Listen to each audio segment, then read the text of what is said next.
Silas Brennan lay face down in the dirt, wrists bound tight behind his back with raw hide that cut into his skin. The taste of blood and dust filled his mouth. Around him, 4 men from the trading party lay dead, their bodies twisted in the positions they fell when the arrows found them. He was one of 3 still breathing. The late August sun pressed down on the Colorado-New Mexico border without mercy. Heat rose from the packed earth in shimmering waves. Silas kept his cheek against the ground, listening to the footsteps approaching. Boots stopped inches from his face. He looked up. An Apache warrior stood over him, face painted with red ochre, eyes cold as river stones. The man studied Silas the way a butcher studies cattle, deciding what to keep, what to discard. Silas did not beg, did not close his eyes. He stared back and waited. The warrior made a sharp gesture.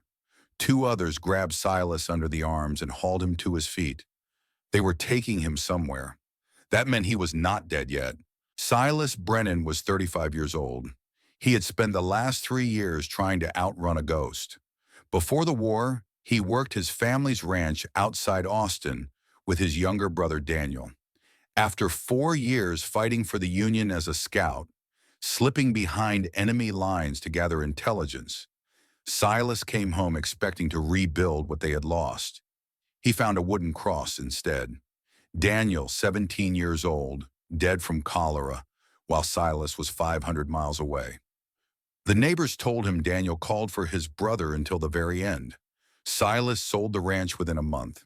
He could not sleep in the house where Daniel died, could not walk past the barn where they used to race each other on horseback, could not stay in a place so full of memories it felt like drowning.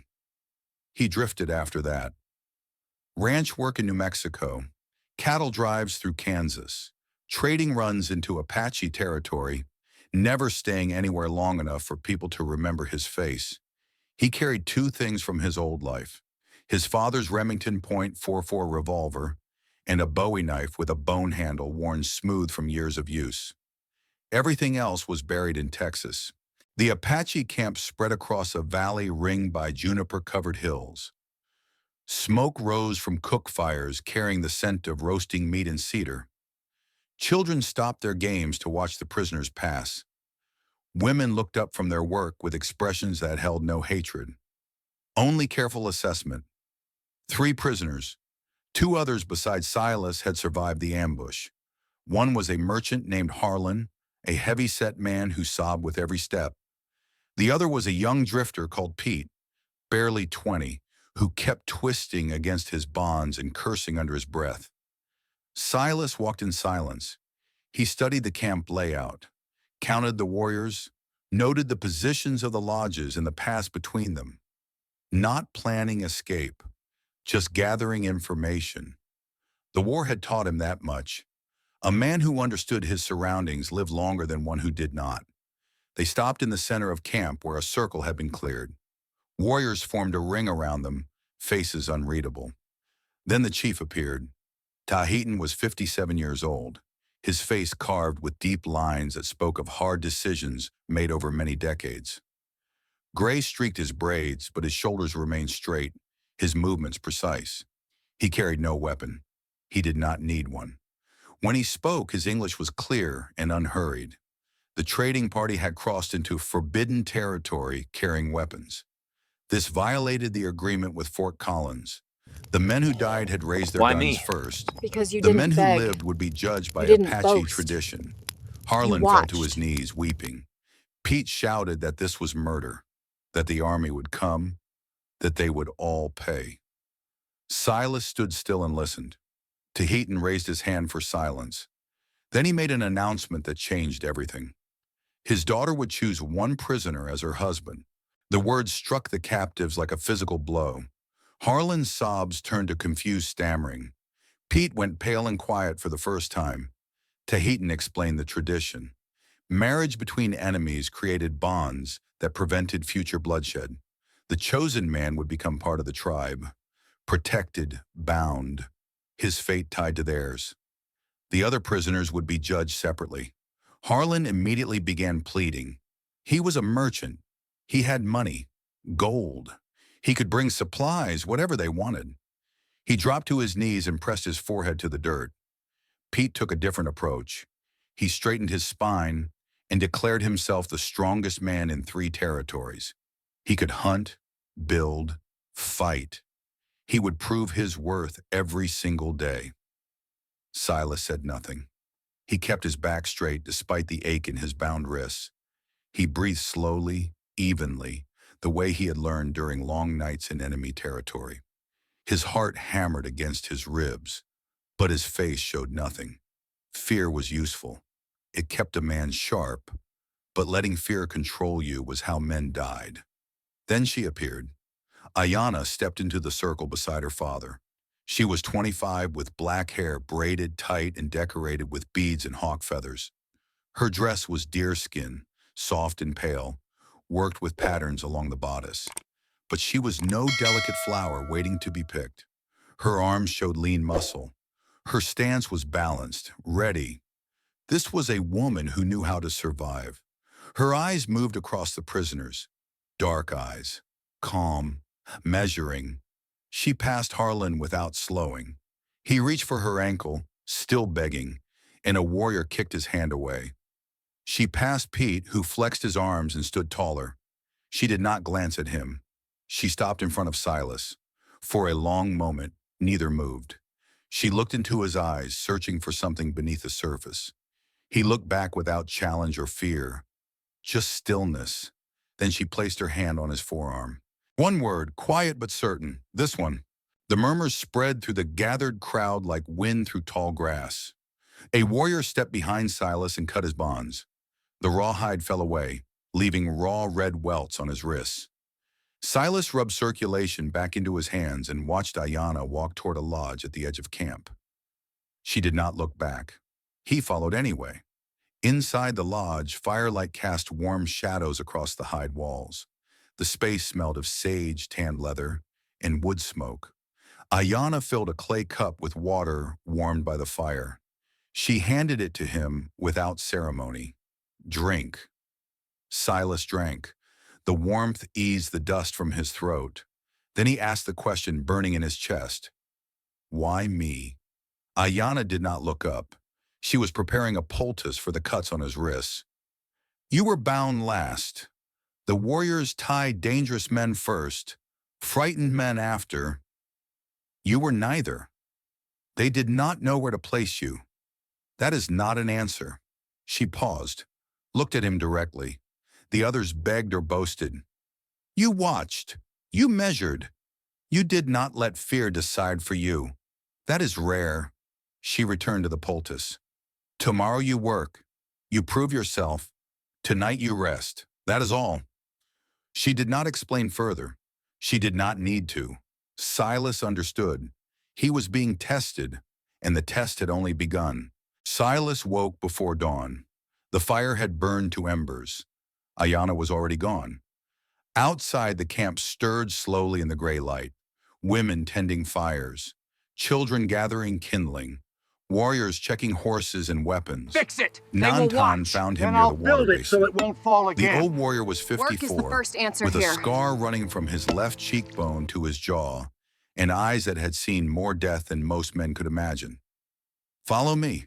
His English was rough but clear. They walked to a horse corral at the edge of camp. One section of fence had collapsed, posts leaning, rails scattered and broken. Nantan pointed to a pile of tools and lumber. Fix this. They will watch. Silas understood. This was not charity work. This was judgment. Every eye in camp would measure what kind of man Ayana had chosen. He examined each post, assessed the damage, sorted usable wood from ruined. His hands remembered this work from childhood. He and Daniel had built miles of fence together on their father's ranch. The memory stung, but he pushed it aside. He dug holes deeper than necessary, set posts firm, lashed rails tight with rawhide at every joint. The sun climbed higher. Sweat soaked his shirt. He did not stop. Warriors gathered to watch, young men with suspicious eyes, an older woman who paused her grinding to observe. children who whispered and pointed. By afternoon, the fence stood solid and straight. Kuruk arrived as Silas was finishing.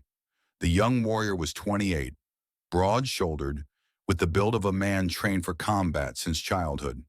He tested the fence with both hands, pushing hard. Nothing moved. Kuruk grunted. Not approval, but acknowledgement. You work well, but work is easy. Trust is earned. I do not ask for trust. Silas kept his voice even. I only do what is given. Kuruk's jaw tightened. He stepped closer. Takota was my brother in all but blood.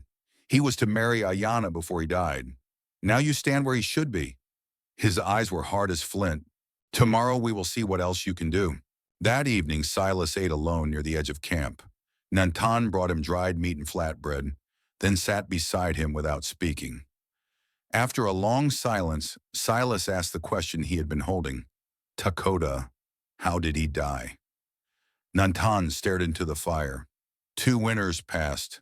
Settlers from the south took 3 of our children as hostages, demanded we leave our hunting grounds. Takota led a rescue party. He paused. He got the children out, but a man named Whitmore shot him in the back as he ran. Takota died in Ayana's arms before they reached camp. Silas absorbed this. A man shot in the back while saving children. A woman left holding her future husband's body. She does not speak of him, Nantan continued. She has not smiled since that day. She chose you because she saw something. I do not know what, but I watched her face when she touched your arm. For one moment, she looked like she used to, before Takota fell. Silas did not respond. There was nothing to say, but he understood now why Ayana moved through the world like someone carrying a weight no one else could see. He carried the same weight himself. The challenge came the next afternoon. Kuruk stopped Silas in the center of camp where everyone could see. He spoke loud enough for the entire tribe to hear. Ayana chose you. Takota died as a warrior. What are you? Prove yourself. The watching crowd pressed closer. This was not just Kuruk's question. It belonged to all of them. What do you want me to prove? Kuruk pointed toward the river. Fish with spears. 1 hour. Whoever catches more wins. It was their game, on their ground, by their rules. Silas had never used a fishing spear in his life. He nodded anyway. At the riverbank, Kuruk carved his spear with practiced ease, the shaft perfectly balanced, the point sharp as a razor. Silas tried to copy the technique. His spear came out clumsy, too heavy, the point uneven. In the water, Kuruk moved like he had been born there. His spear flashed down and came up with fish after fish. 7 in an hour. Silas caught nothing. The warriors watching from the bank laughed. Kuruk laughed loudest. Then everything changed. Kuruk turned toward shore, stepping across wet stones slick with river moss. His foot slipped. He went down hard, and the current caught him. The river here had hidden depths, churning water that pulled toward a dark pool beneath the rocks. Kuruk's head went under. His arms thrashed. Silas moved without thinking. The cold hit him like a fist. The current grabbed him and pulled. Brennan, He fought are you toward being Kuruk, held here? No reached chains. out, No caught threats. the younger I'm man's here by arm. choice. I For chose him one by our terrible law. instant, He stays he was because he back in agreed. Texas, standing on the bank of the Brazos, watching Daniel's hand reach up from the muddy water, watching it slip away. Silas had been too slow that day, too far away. By the time he reached the spot, Daniel was gone. Not this time. He locked his grip on Kuruk's arm and kicked toward the bank with everything he had. Nantan and 2 other warriors waded in and grabbed them both. They hauled the 2 men onto the rocks. Kuruk lay gasping and coughing. Silas sat beside him, chest heaving, river water dripping from his hair. When Kuruk could speak, his voice was hoarse. Why? You could have let me drown. No one would blame you. Silas stared at the water rushing past, the same dark water that haunted his dreams. My brother drowned 3 years ago. I was there, but I could not reach him in time. I have carried that every day since. He turned to face Kuruk. I will not carry another. Kuruk was silent for a long moment. Something shifted behind his eyes. Not friendship, not yet. But the hostility was gone. He nodded once. Then he pushed himself up and walked back toward camp without another word. That night, Silas was invited to eat with Tahitan's family. It was an honor, but also another test. He sat on a buffalo hide near the fire, accepted a bowl of venison stew with both hands, and bowed his head slightly before eating. He had watched others do the same. Tahitan asked about his past. Silas told the truth. Soldier, scout, lost brother, years of drifting. Ayana sat beside her father, silent throughout the meal. But when Silas spoke of Daniel, her eyes flickered. Just for an instant, recognition of a shared wound. Tahitan studied him for a long moment. You carry your dead with you. That is good. A man who forgets his dead has no soul, but a man who lets his dead drag him down has no future. Silas met the chief's gaze. I am trying to find the space between. Tahitan nodded slowly. That is all any of us can do. The fourth morning brought trouble. Nantan woke Silas before first light. His face was grim. Riders on the North Ridge. 7 men, armed, searching. Silas knew immediately. They were looking for him. White men living with Apache meant only one thing to settlers: kidnapping, coercion, savagery. They would not ask questions before drawing guns. The council gathered quickly. Warriors proposed different plans. Hide, move the whole camp, set an ambush. Silas waited for silence. Then he spoke. Let me meet them, away from camp, at the eastern river crossing. I will explain the situation. Kuruk shook his head. You will lead them here. No, I will tell them the truth. I was not taken by force. I stay here by choice. He paused.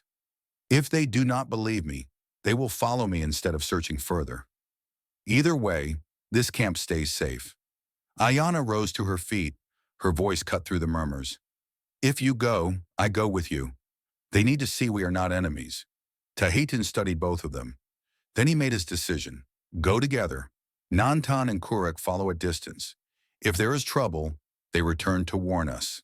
Silas and Ayana reached the river crossing by mid-morning. The water rushed fast over smooth stones, loud enough to cover approaching hoofbeats. They waited on the western bank, watching the ridge. The riders appeared just before noon. 7 men on horseback, rifles across their saddles, hard faces, suspicious eyes. The leader was about 46, with a thick beard going gray and a jaw set like granite. He wore a long duster despite the heat, one hand resting near the pistol at his hip. Silas felt his stomach drop. He knew that face. Jarrett Slade.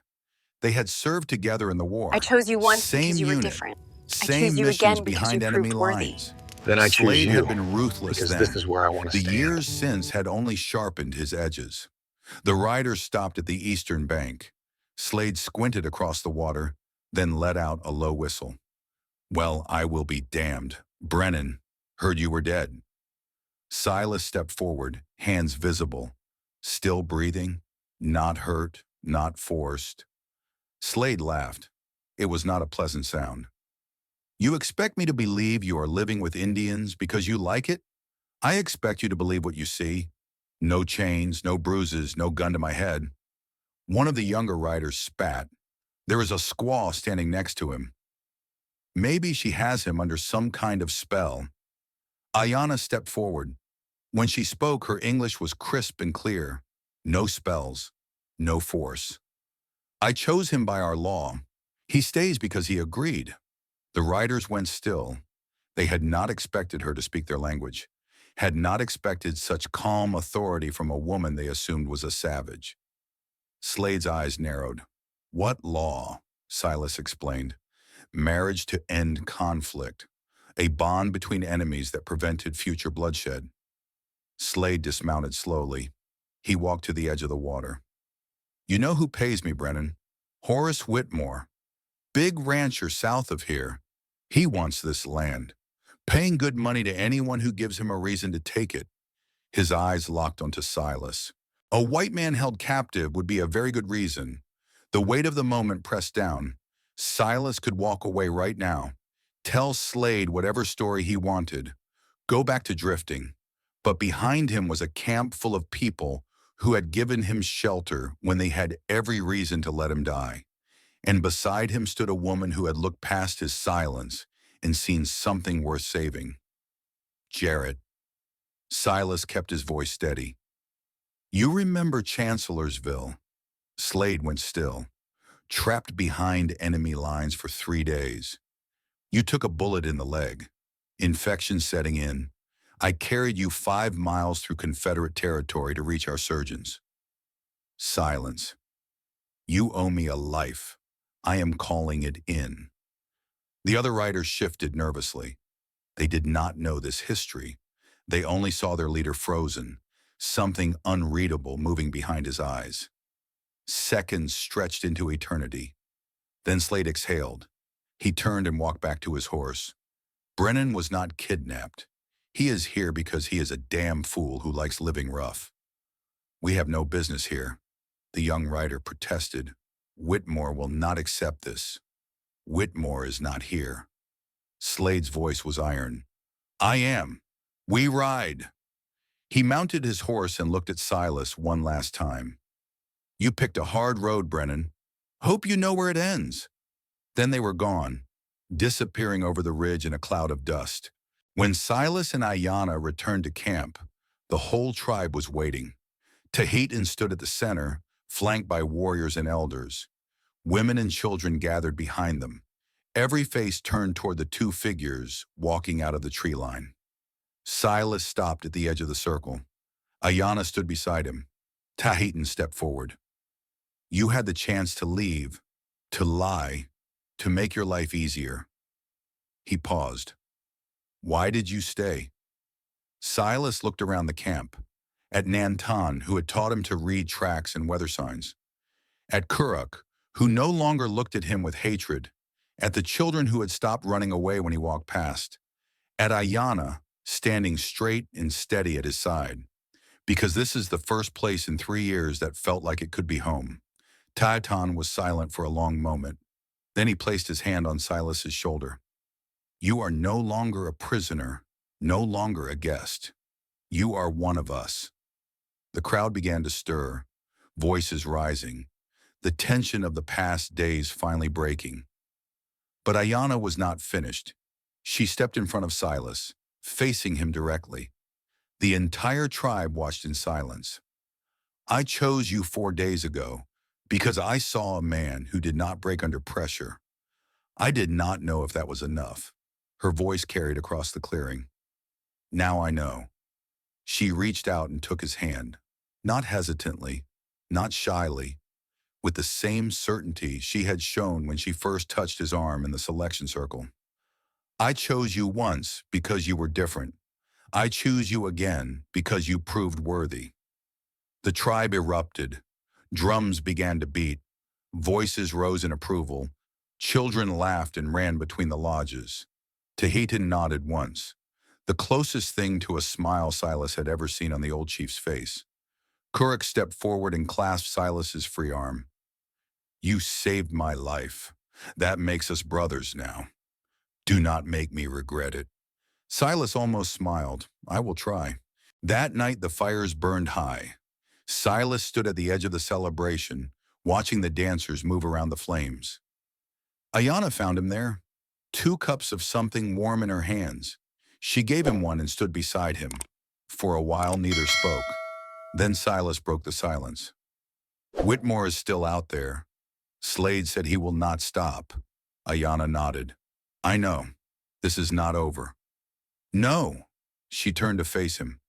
But tonight it does not matter. She looked out at the dancing figures, the leaping flames, the stars scattered across the black sky. For 2 winters I have lived with Dakota's ghost, waiting for him at the river where he used to fish, listening for his voice outside my lodge at dawn. Her voice was quiet but steady. He is gone. I cannot bring him back. but I can choose to live again. She looked at Silas. You helped me remember that. Silas thought of Daniel, the brother he could not save, the guilt he had carried across 1,000 miles of empty country. Maybe some weights could not be put down. Maybe the dead stayed with you no matter how far you ran. But maybe you did not have to carry them alone. You chose me, he said. Now I choose you. Not because of tradition, not because I have no other options. He took her hand. Because this is where I want to stand. Ayana's fingers tightened around his. They stood together and watched the fire burn against the darkness. Tomorrow would bring new challenges. Whitmore would not give up his plans. The fragile peace could shatter at any moment. But tonight, Silas Brennan was not running anymore. He had found people worth protecting, a woman worth standing beside, a place worth defending. In the West, a man was measured by where he stood when trouble came. Silas knew exactly where he stood, and he was not going anywhere. The end. The story leaves a very clear lesson. People are not defined by their painful past, but by how they stand firm in the face of difficult choices. The male protagonist carries the guilt of not being able to save his younger brother, so he runs away, living like a lost soul. But when he enters an unfamiliar community, he understands that calmness, discipline, and respect are what will help him survive. The female protagonist is the same. She lost the one she loved, but she didn't let the pain turn her into a cold person forever. Both learn to trust again, not through promises, but through actions, working, protecting each other, and choosing to stay when they could leave. The greatest lesson: honesty and courage can transform a lost soul into someone who has a home.